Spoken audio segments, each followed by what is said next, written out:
Talking Cougar basketball with head coach Bob Bertrand, athletic director at Columbia College. The Cougars #1 in the country, and quick plug to Mike Davis's women.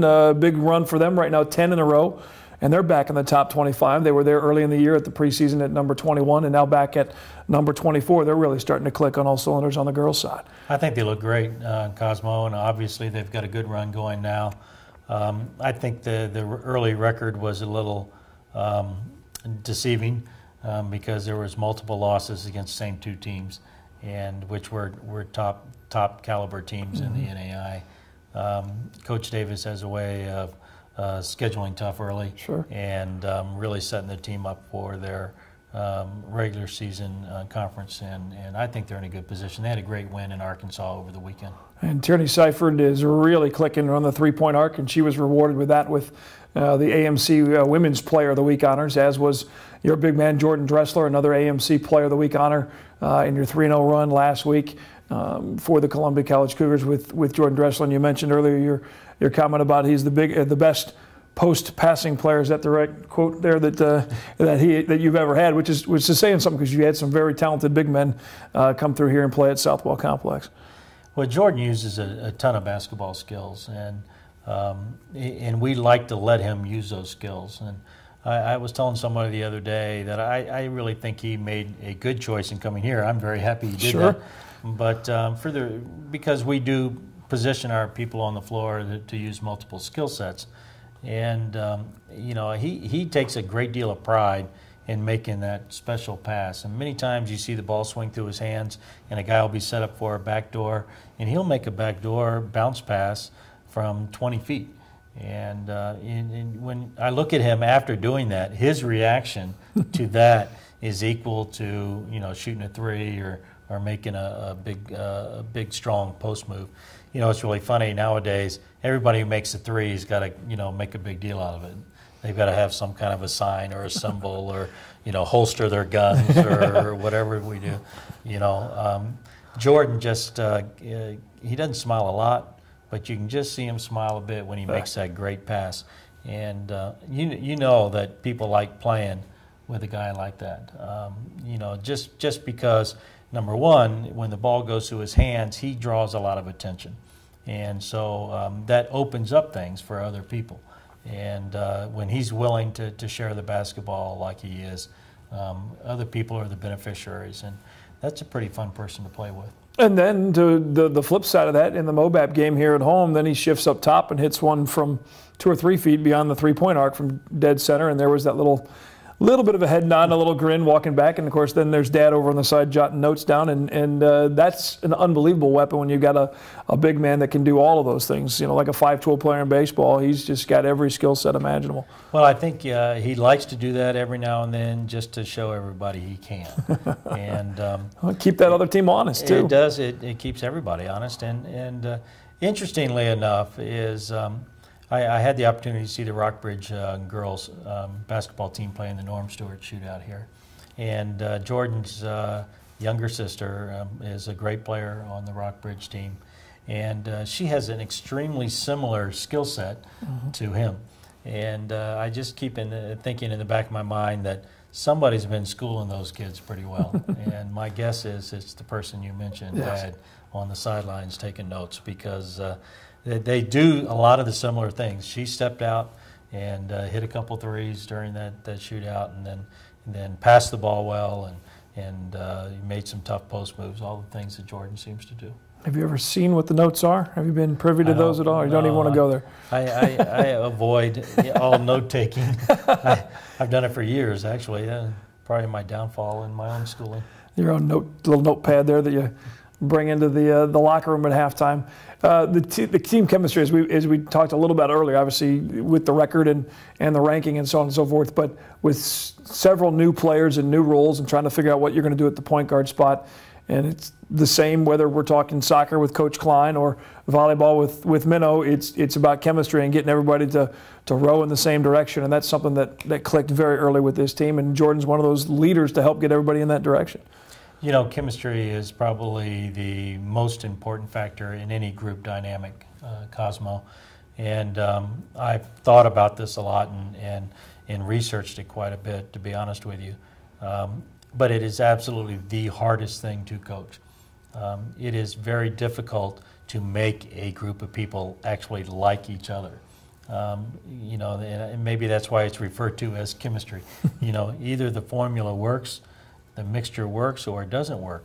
And you know, when it certainly takes a ton of management out of the picture when guys like each other. And especially when you have so many guys that are so talented, you're thinking, okay, somebody's got to get rubbed the wrong way a little bit here, whether it's the minute count or the stat sheet or whatever. But there you have guys, like you said, like Marquette, who has all the talent in the world to fill it up and fill that and light up that scoreboard. He's dishing off balls underneath and kicking them outside. Well, I think probably a testimony to the chemistry of this team in particular is we have 2 full-time starters off of last year's highly successful team who are now playing a more supportive role and a very important supportive role as opposed to actually starting the competition, and that is Hal Payne and Wendell Crowder. They both suffered injuries at different times. It kind of set their development back a bit and have now rebounded from those, and we're using them differently than we did a year ago. And you know, there is ego involved in sports, sure. Cosmo, and to be a person who maybe had started every single game last year, which they did, to now not starting every single game is, I think, again, a testament to this chemistry factor that we're talking about. Leadership comes in a ton of forms, and one way to lead is how you respond to the situation you're in currently. And so when we talk about leadership, I think the way those 2 guys have reacted and helped us and responded is a real important part of what makes this team what it is to this point. The nice thing from my standpoint is when we start subbing, we're subbing guys who were full-time starters last year. Right. And that is a luxury. It is something that we've taken a great deal of pride in over the years. We've always kind of hoped that our second line, you know, is as good as your first line. And a lot of times in games you'll see it kind of break open maybe a little bit in a middle part of a half when our second line guys are doing such a great job. And that's an important part of being able to get to the point where we are right now. And that you're not 100% dependent on any 1 or 2 individuals, which is hugely important, particularly over a 30-game season. One of the favorite slogans that one of my bosses, Don Zimmer, loves to use in our meetings at the radio station is continued improvement. Right now at this stage, what is that one thing that you guys sit back in the coaching office before you fire up practice or get ready to hit the bus for a ball game or get ready here at Southwell? What's that first or 1A and 1B maybe that you know that you got to get better at before you make the run down the stretch here for tournament time? Well, the continued improvement is great. I like that. We keep using the term trending up. You know, we want to be trending up. And, you know, you can be winning games and be in a downward trend. And we still feel like we're on an upwards trend. I think 2 things specifically. One is the rebounding from our guard position. It seems like we're playing a lot of teams that shoot a lot of threes. We're getting a lot of hot rebounds. And we're not collecting them at the level that we'd like to. When I say hot rebound, one that goes out by the free throw line. So the Dresslers and the Paynes and the Marquettes are in there fighting around. They come out hot trying to get that thing, and so we can get it to the other end is a very fundamental thing we've been focusing on a lot. And then I think probably the most important thing is the continued improvement or the trending up of our entire roster. We've seen that now a little bit.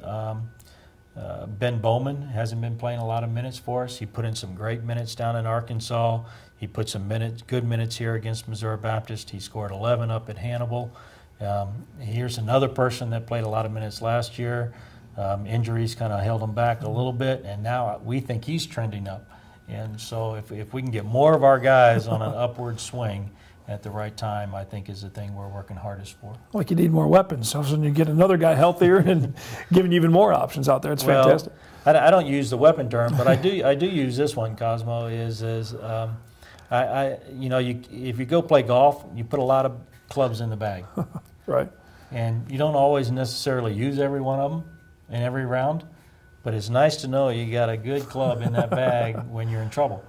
And, you know, if you got that ball sitting behind a tree in sand somewhere, it'd be nice to be able to pull a club out to help you get out. And that's the way I like to describe this trending up or this continued improvement process. That's why Coach Utley was in your last time out. Now I kind of see that now. A little golf reference to Coach Utley there. We'll come back, talk scheduling as we wrap things up with head coach Bob Burchard. A couple games with Harris Stowe and William Woods, and then back to the second round of facing everyone in the AMC conference. And also I want to pick your brain a little bit on some of the new teams that will be coming into the conference in the next year and beyond. We'll take a time out, come back, talk schedule of the Cougars. Again, you can find the full schedule of games and when you can make it out to Southwell Complex on the website at ColumbiaCougars.com.